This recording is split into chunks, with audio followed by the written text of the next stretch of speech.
te cobebai da llegó gozaba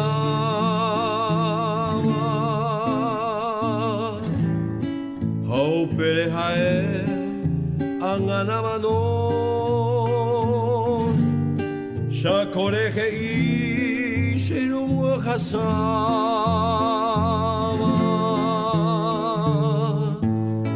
de yejaimete nacerano.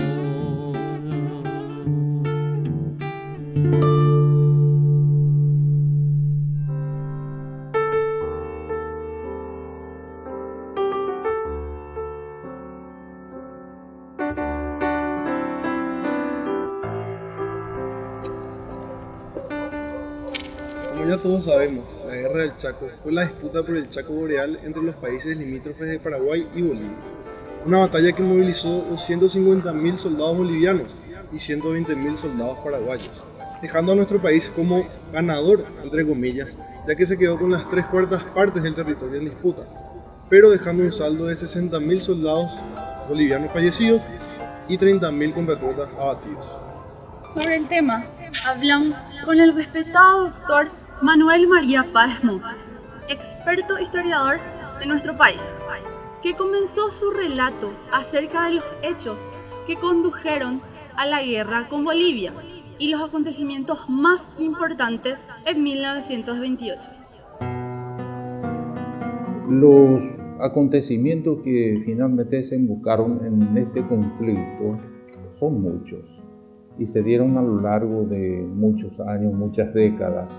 Se puede decir que el Paraguay estuvo llevando adelante una política exterior muy importante y muy oportuna. Rehuyó la guerra a partir de 1870, porque Bolivia nos presionó bastante ya en el siglo XIX y estuvimos postergando la guerra hasta 1932. La guerra se dio cuando Bolivia, por lo visto, consideró que estaba en condiciones de superioridad sobre el Paraguay en cuanto a hombres, armas y situación geopolítica en general, y se lanzó contra nosotros. Entonces el Paraguay no tuvo otra que defenderse, defender la heredad nacional y rechazar la ocupación extranjera, y eso hicimos. Vamos palabra, vecero, vamos paraguayos, a defender. Sí, doctor. ¿Cuáles serían los acontecimientos más importantes de 1928? En 1928 se dio lo que se conoce como la crisis del Fortín Vanguardia. En esa oportunidad, el entonces mayor Rafael Franco decidió atacar el fortín que los bolivianos habían fundado en el territorio en discusión, es decir, en territorio que nosotros considerábamos nuestro. Consiguientemente, Bolivia rompió relaciones con nosotros y decretó la movilización general. Como represalia a la toma del Fortín Vanguardia, Bolivia también se apoderó de unos fortines paraguayos y tuvimos que también nosotros decretar la movilización general. Nosotros nos encontramos con la novedad de que no teníamos armamento, no teníamos el preparativo necesario para un conflicto, porque miles y miles de jóvenes se presentaron para marchar al Chaco y defender la heredad nacional que estaba siendo amenazada en ese momento.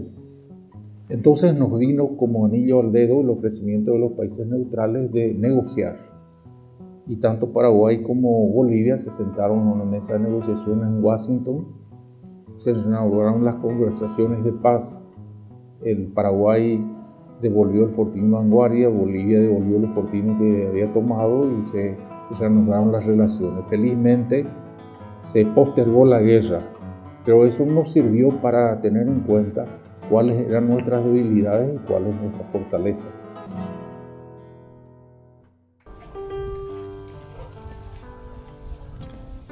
También conversamos con el general Hugo Mendoza, también conocido como historiador con más de media docena de libros publicados acerca de la historia de nuestro país, quien también nos comentó varios puntos referentes a la historia de la guerra, como son, por ejemplo, los tratados firmados con Brasil, el Tratado de Ibarra, el Protocolo Sapena-Aceredo da Silveiro y el Convenio Soler, entre otros.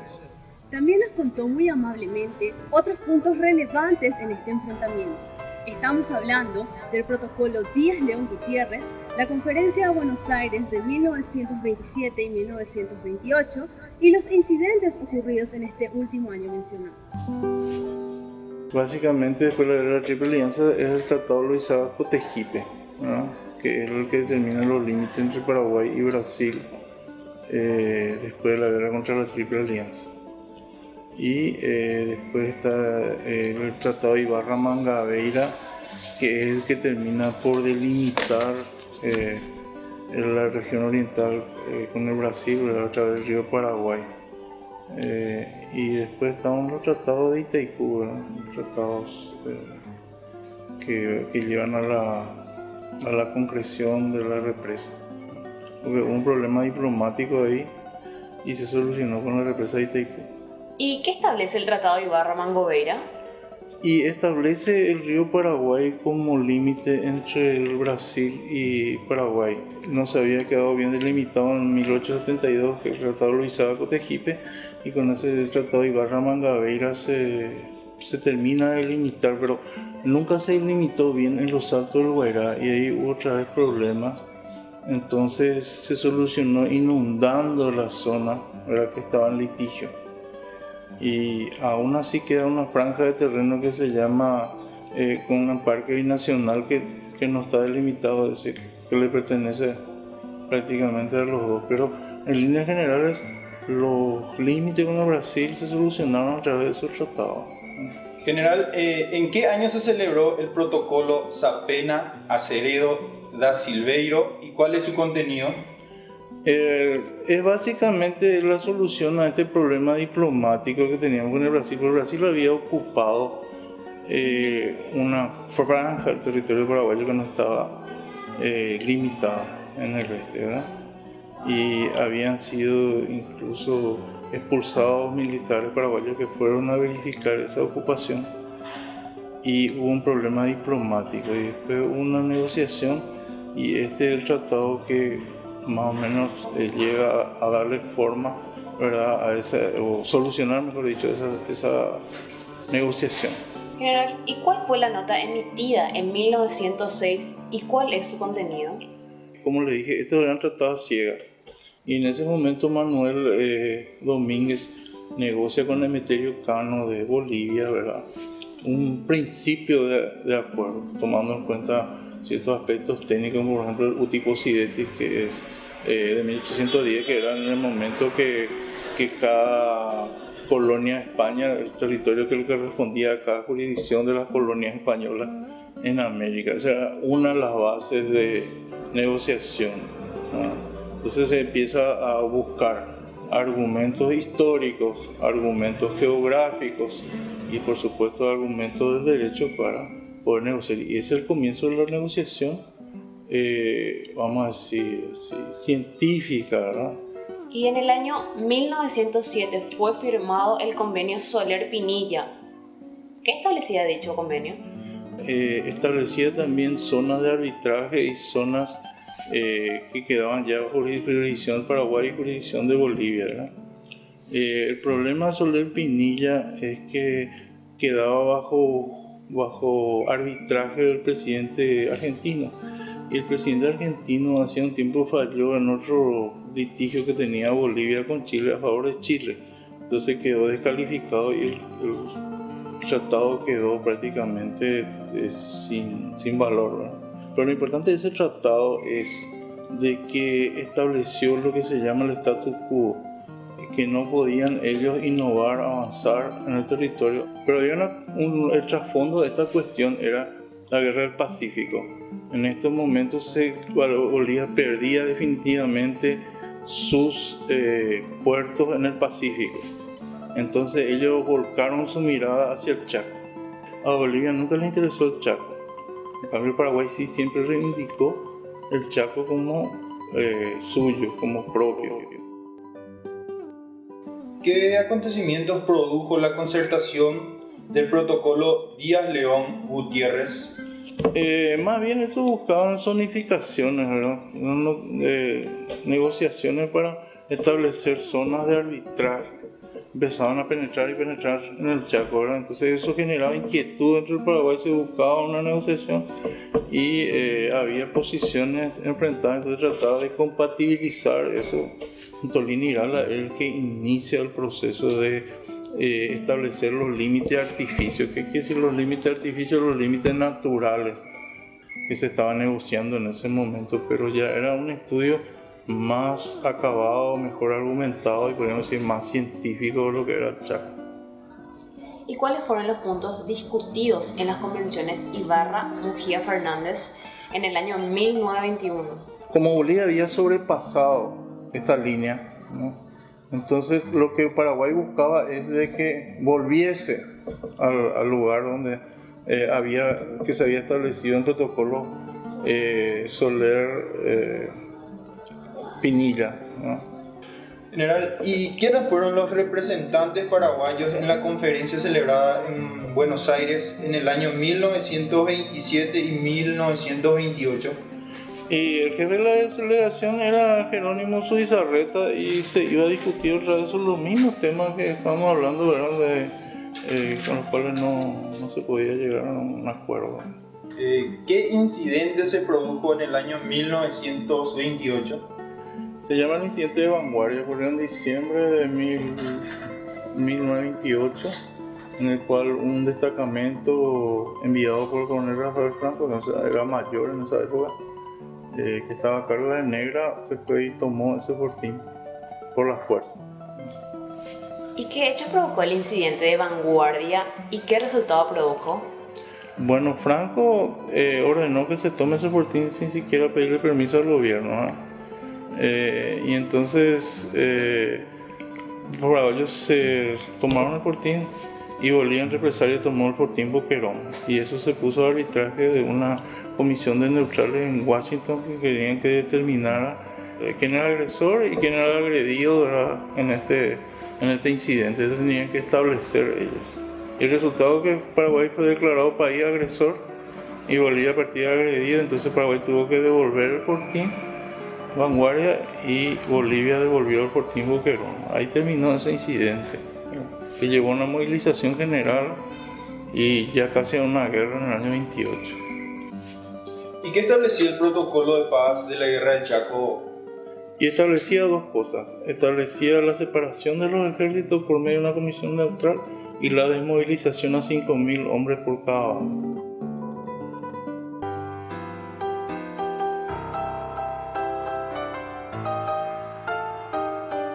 El doctor Paz Monjes también nos pudo deleitar con hechos significativos de la contienda. Entre ellos mencionó el cese de fuego y de la firma de la paz con Bolivia. Yo quisiera saber cuáles fueron los hechos significantes de esa contienda. Sí, tuvimos 3 años de guerra, son muchísimos, pero tuvimos un conductor genial como fue el mariscal Estigarribia, una persona que es considerada como uno de los más uno de los más brillantes estrategas de América del siglo XX, y que logró conducir al ejército en campaña de victoria en victoria. Podemos mencionar que primeramente tuvimos la recuperación del fortín Carlos Antonio López, después la recuperación del fortín Boquerón, y después una sucesiva serie de victorias que nos permitieron llegar hasta el Parapití inclusive. Están, por ejemplo, por mencionar algunas de las victorias que hemos tenido, está, por ejemplo, la victoria en Toledo, en Anagua, tuvimos después Pampa Grande, Pozo Favorito, Campo Vía, El Carmen, y la última gran victoria que tuvimos fue Ingavi. Y doctor, ¿cómo es que se llega al cese de fuego y por qué es que se dice que Paraguay ganó la guerra pero perdió territorio? cuando Bolivia se convenció de que no podía vencernos, porque su última apuesta fue Ingal, y ahí comprobó que no podía vencernos en una batalla decisiva, una batalla final. Entonces se sentó y dialogó con nosotros y llegamos a un protocolo de paz, un cese de fuego. Ahora, el término este de que ganamos la guerra y perdimos el Chaco, se refiere a un concepto equivocado de lo que fue la guerra. Es cierto, nosotros reclamábamos hasta el río Parapí. Esa era la consigna paraguaya, pero no pudimos amarrarnos al territorio. La superioridad en hombres y en armamento de Bolivia era muy notoria en ese terreno andino ya, y tuvimos que retroceder. Y retrocedimos a la línea aproximada de nuestra actual frontera. Entonces, si nosotros queríamos recuperar ese territorio hasta el río Parapití, teníamos que continuar la guerra, porque por las buenas Bolivia no quería entregarnos. Y a tu criterio, doctor, ¿sería contraproducente para el Paraguay si es que prolongaba la guerra o quería sobrepasar el límite del Parapití? Sí, podríamos haber seguido avanzando, pero el alto mando de las Fuerzas Armadas en 1935, cuando llegamos a territorio boliviano, le comunicó al gobierno nacional de que nosotros, para amarrar ese territorio, para mantenernos por lo menos en esas posiciones alcanzadas, necesitábamos más soldados, más armamento y un montón de más, entre ellos más 1000 camiones de carga. Y hoy día, 2017, nuestras Fuerzas Armadas todavía no tienen, ni sumando los autitos, los 1000 vehículos. Y en esa época, para nuestras Fuerzas Armadas necesitábamos ya 1000 vehículos. No teníamos y nos presionaron. No era cuestión también de que, de dejarnos matar ahí. Entonces, lo prudente, lo que aconsejaron los profesionales de la guerra. ¿Y qué hizo el presidente Félix Paiva, decano de la Facultad de Derecho? Le consultó a las Fuerzas Armadas. ¿Nos conviene este tratado? ¿Podemos continuar la guerra o firmamos la paz? Y las Fuerzas Armadas dijeron, lo más prudente es terminar esto, firmar la paz.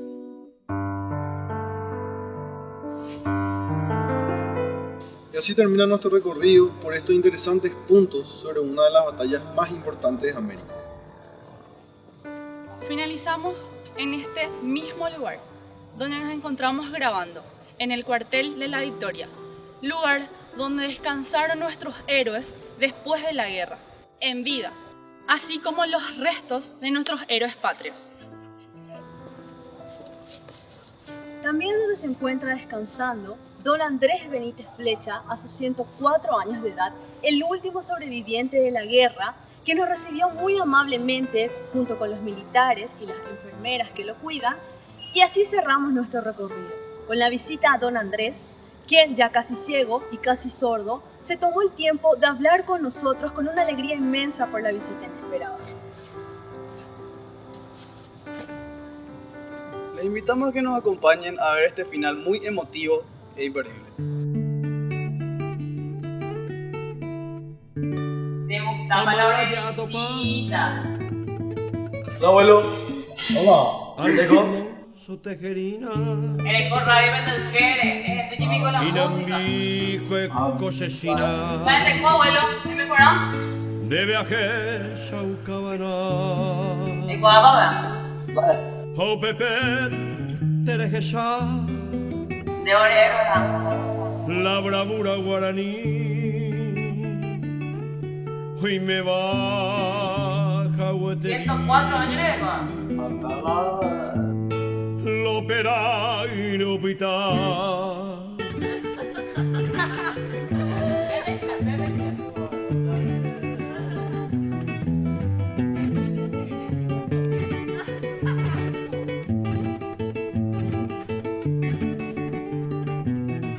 Estamos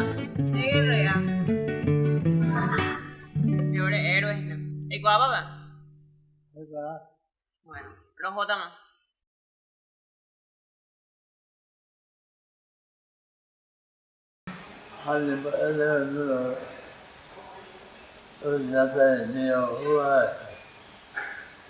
En başta ben abino. Ay ama bana bekliyor. Tôi làm đấy ca như là thì nó có